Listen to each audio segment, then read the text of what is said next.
दर्शकों स्वागत है आपका विधि से यूटी न्यूज में। मैं हूं कृष्णकांत सिंघारी। अब देखते हैं दिन भर की खास खबरें। विद्युत मंडल स्थित श्री महाकालेश्वर मंदिर में सावन की पहले सोमवार को संस्कृत पाठशाला के विद्यार्थियों ने किया मंत्रोच्चार के साथ जल अभिषेक।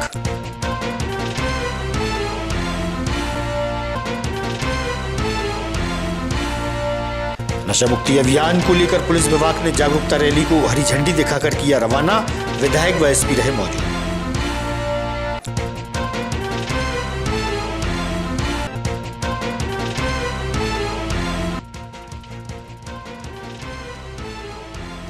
और जन सुनवाई के दौरान बड़ी संख्या में पहुंचे आवेदक। कलेक्टर ने पीड़ितों की समस्याएं जानकर किया निराकरण।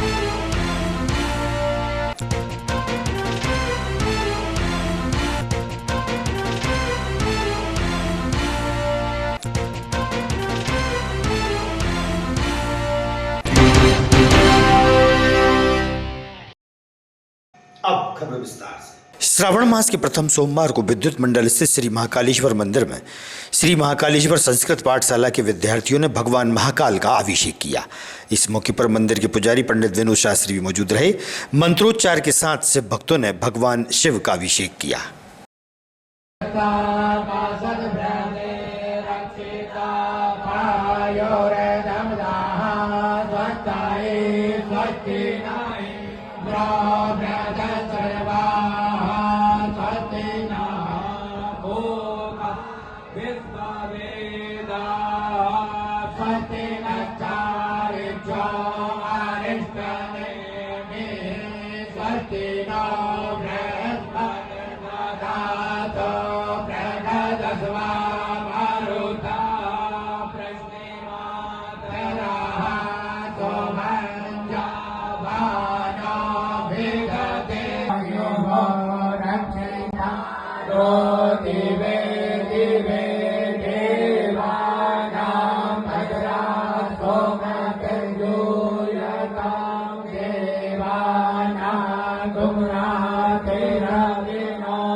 श्रावण मास के प्रथम सोमवार को भगवान भोलेनाथ के मंदिरों में भक्त और श्रद्धालु बड़ी संख्या में पहुंचे।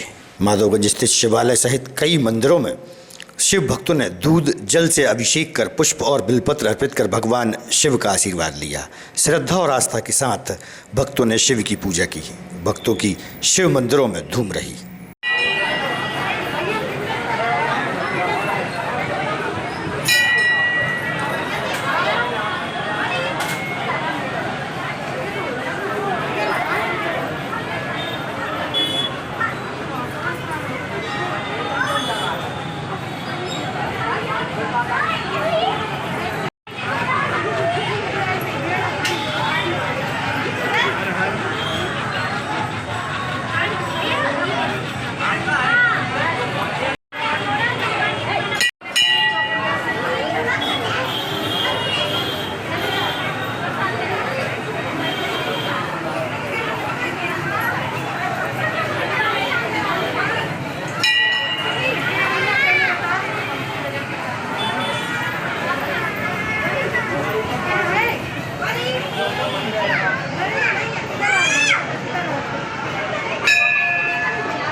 पुलिस विभाग द्वारा नशा मुक्ति अभियान को लेकर जागरूकता रैली को हरी झंडी दिखाकर रवाना किया गया।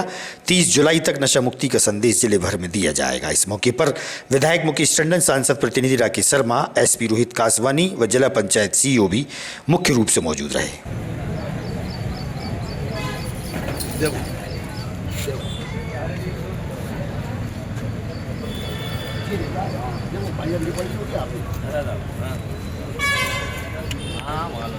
मेरे पास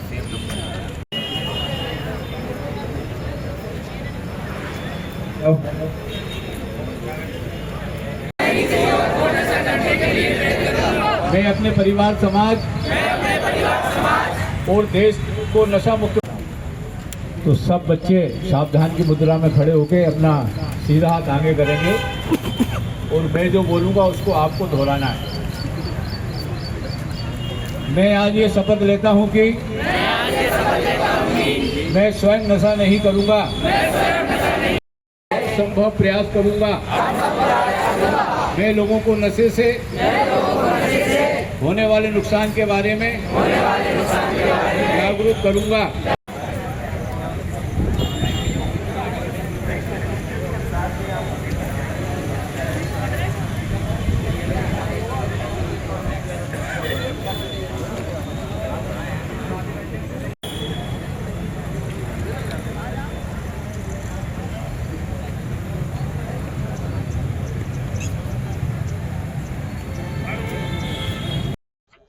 आज से प्रारंभ हुआ है 15 दिन तक लगातार संपूर्ण मध्य प्रदेश में नशे के खिलाफ सरकार द्वारा व्यापक अभियान चलाया गया है, जिसमें जन जागरूकता के लिए रैलियां निकाली जाएंगी, संगोष्ठी होंगी, नुक्कड़ सभाएं होंगी।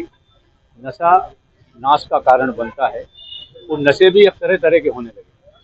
पहले तो सामान्य नशे 2-3 प्रकार के होते थे, मगर अब जिस प्रकार से ड्रग्स भी नशे में शामिल हो गया है, हम देख रहे हैं कि युवा पीढ़ी हमारी, कई परिवार बर्बाद हो गए, नौजवान इसके शिकार हो गए, कई परिवारों के बच्चे चले गए। ये सब नशे से मुक्त रहें, इसके लिए जन जागरूकता का ये अभियान मध्य प्रदेश सरकार द्वारा चलाया जा रहा है। आज पुलिस विभाग द्वारा यहाँ पर जन जागरूकता रैली निकाली गई है। मेरा आपके माध्यम से सभी से निवेदन है कि अपने परिवार को सुरक्षित रखने के लिए व्यसन मुक्त परिवार अवश्य बनाएं, बच्चों पर भी ध्यान दें, बड़ों पर भी ध्यान दें। तो नशा जो है किसी भी प्रकार का हो, वो नाश का कारण बनता है। चाहे वो धन का नशा हो, चाहे वो नशीली वस्तुओं का नशा हो, चाहे वो जो है हमारे मोबाइल का नशा हो, जो भी नशा है वो नाश का कारण बनता है। और इस नाश से परिवार भी प्रभावित होता है, समाज प्रभावित होती है। कई बार हम देखते हैं कि दुर्घटनाओं के कारण ऐसे लोग भी प्रभावित होते हैं जिनका कोई लेना देना नहीं है। नशे की हालत में लोग वाहन चलाते हैं, दुर्घटना के शिकार हो जाते हैं। उसके कारण भी कई ऐसे निर्दोष लोग भी नशे के शिकार होते हैं जिनकी कोई दोष नहीं होता। परिवारों में भी झगड़े होते हैं, ये सब नशे के कारण होते हैं। इसलिए मेरा क्या भाई साहब आज शपथ के बाद यहाँ पर नशे की खपत कम होगी क्या भाई साहब? देखिए, समाज की बड़ी भागीदारी नशे के साथ जुड़ी है, इसको स्वीकार करने में मुझे कोई संकोच नहीं है। समाज के सामूहिक रूप से प्रयास होंगे तभी नशे की जो सामग्री जो व्यक्ति है वो कम होगी।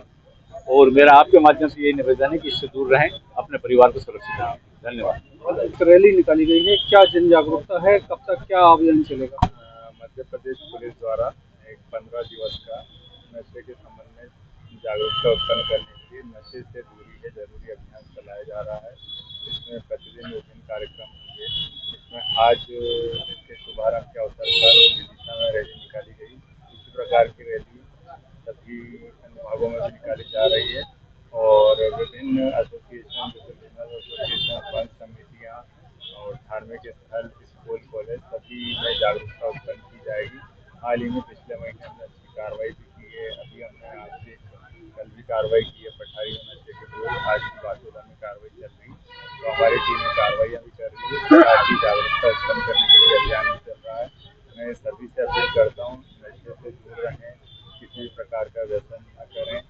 साथ ही में अपने बच्चों पर ध्यान रखें कि वो कहाँ जा रहे हैं, किससे मिल रहे हैं, क्या कर रहे हैं, उसका विशेष ध्यान रखें। आपके आसपास कोई नशा करता है तो उसको मना करें और इस नशे के दुष्प्रभावों के बारे में बताएं। सर, इस पखवाड़े में जहाँ जागरूकता की बात की जा रही है, नशा मुक्त करने की बात की जा रही है, तो क्या जो नशा बिक रहा है उसको भी रोकने के लिए इन 15 दिनों में कोई विशेष अभियान चलेगा? इसमें पिछले महीने अभियान चलाया गया है, जिसमें इसमें गांजा, अवैध शराब सभी के विरुद्ध कार्रवाई की गई है। और साथ ही मैं सभी से अपील करता हूँ कि यदि आपको कोई भी नशे संबंधी अवैध गतिविधि दिखती है तो हमारे हेल्पलाइन नंबर 7587637810 पर संपर्क करें। हम आपका नाम गुप्त रखेंगे और तत्काल कार्रवाई। विगत 2 दिन पूर्व रात्रि 2 बजे के लगभग 2 पार्षदों के साथ हुई दुर्घटना के चलते घायल दोनों पार्षदों को इलाज के लिए अस्पताल में भर्ती कराया गया था। आज श्रीवास्तव सक्सेना समाज द्वारा दोषियों पर कड़ी कार्रवाई हेतु पुलिस व प्रशासन को ज्ञापन सौंपा गया।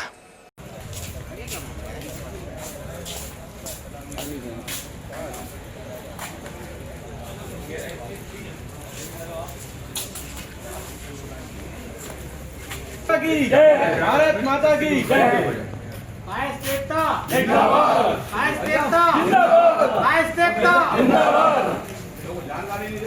कानूनी कार्रवाई सुनिश्चित की जाए। सभी आरोपियों पर गंभीर धाराओं के अंतर्गत कठोरतम कार्रवाई सुनिश्चित की जाए। पीड़ितों के एवं उनके परिजनों को स्थायी रूप से पुलिस सुरक्षा प्रदान की जाए ताकि वे भय रहित माहौल में अपना कर्तव्य निर्वहन कर सकें। चाहे समाज एक संगठित समाज, जागरूक समाज, समाज, संवेदनशील समाज है जो हर प्रकार की हिंसा का विरोध करता है, लेकिन अन्याय के विरुद्ध एकजुट होकर खड़ा रहना भी जानता है। हम प्रशासन से आग्रह करते हैं कि इस मामले को अत्यंत गंभीरता से लेते हुए आपके कुशल मार्गदर्शन। मैं D K Saxena, Dinesh Kumar Saxena, ward number 28 का निवासी हूँ। विगत 50 वर्षों से यहाँ रह रहा हूँ। परिषद के प्रत्येक सदस्य को लगभग व्यक्तिगत तौर से जानता हूँ, सबको जानता हूँ। हमारे धर्मेंद्र सक्सेना पार्षद पति हैं और जमुना कुशवाहा पार्षद पति हैं। ये दोनों जनसंपर्क के लिए विगत 13 जुलाई को निकले हुए थे। उसी समय पता नहीं कौन असामाजिक तत्वों ने उनके ऊपर हमला किया या उनको जानबूझ के उनकी गाड़ी को टक्कर मारा, ऐसा हमको विदित हुआ है। हम ये निवेदन करते हैं प्रशासन से कि जो भी हमलावर हैं उनको पकड़ा जाए और उनको। क्या नाम बताया भाई साहब, क्या नाम बताया आपने? मैं D K Saxena. DK Sharma ji, DK Srivastava ji, सवाल यहाँ पर यह था कि जब पार्षदों पे हमला होता है या बड़े नेता पे हमला होता है तब समाज जागरूक होता है, और जो छोटे लोगों पे हमला हो रहा है उनके लिए आप कुछ भी नहीं कर रहे क्या? नहीं, हमारा ये कहना है इस मामले में विदिशा एक शांति प्रिय जगह है। कहाँ शांति प्रिय? कहाँ शांति प्रिय? यहाँ किसी व्यक्ति को किसी प्रकार का व्यक्तिगत आक्रमण करने का अधिकार नहीं है, और यदि कोई कर रहा है तो मैं उसके विरुद्ध भी अपनी आवाज बुलंद करता हूं।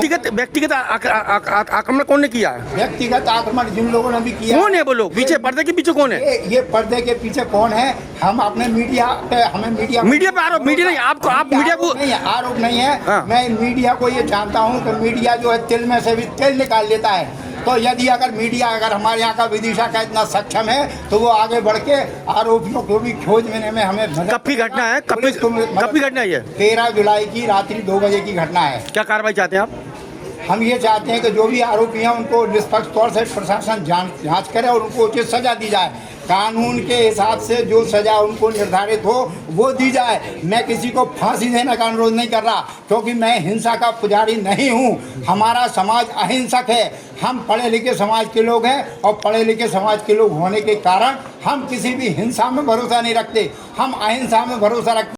न्यू वरियंत विहार कॉलोनी के रहवासी कॉलोनी में हो रही विभिन्न समस्याओं के चलते कलेक्टर अंशुल गुप्ता को ज्ञापन देने पहुंची। सुनिए आप कॉलोनी के निवासियों का क्या कहना है।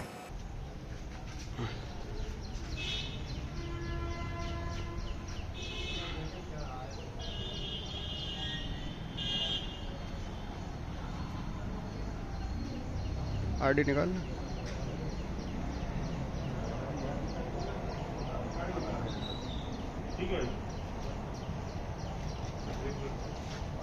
मैं राजीव जैन, अरिहंत विहार निवासी, अध्यक्ष अरिहंत विहार विकास समिति अरिहंत विहार विदिशा। आज हम सभी लोग अरिहंत विहार के निवासीगण माननीय कलेक्टर महोदय को अरिहंत विहार कॉलोनी के अंदर जो अनियमितताएं हैं उनके संबंध में ज्ञापन देने के लिए एकत्रित हुए। इसमें पहला पॉइंट था अरिहंत विहार मुख्य मार्ग से लेकर गल्ला मंडी तक जाने वाले मार्ग पर दोनों साइड अति से ज्यादा अतिक्रमण पसरा हुआ है। उस संबंध में ज्ञापन दिया। कॉलोनी के अंदर अभी डामरीकरण का मार्ग बन चुका है, कई जगह जल भराव की स्थिति बनती है, सीवेज लाइन 1-2 पॉइंट पर चौक बनी हुई रहती है, रोड चूंकि नया बना है इसलिए 2 पहिया वाहन 4 पहिया वाहन चालक अपने वाहन अत्यधिक तेज गति से चलाते हैं। और हमारा प्रशासन से ये निवेदन था कि वहाँ पर रफ्तार आकार में स्पीड ब्रेकर भी बना हुए जाते हैं।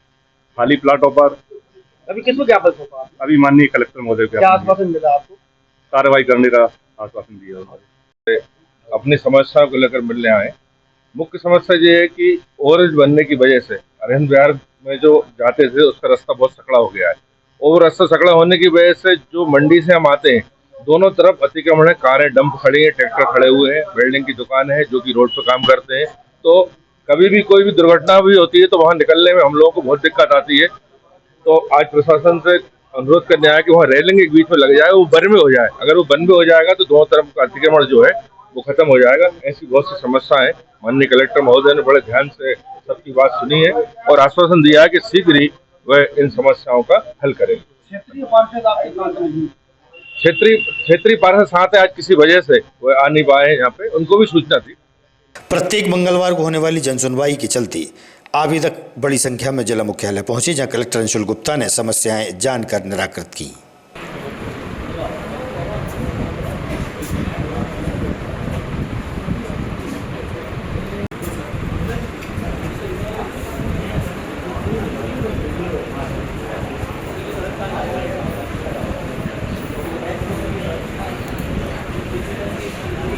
सिरोंज तहसील के ग्राम रामपुर से एक परिवार जिला मुख्यालय पहुंचा, जहां बताया कि उनके ही परिवार के सदस्यों द्वारा मारपीट की गई। पीड़ितों ने पुलिस व प्रशासन से न्याय की गुहार लगाई है। ये साइड में थोड़ा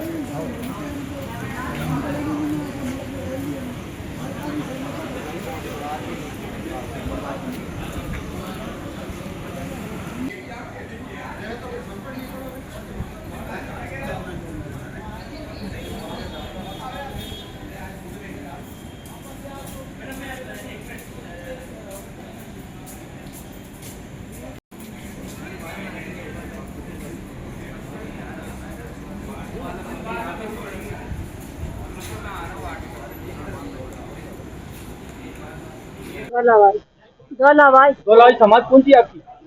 नायक। कहाँ से आई आप? रामनगर। कौन सी तहसील?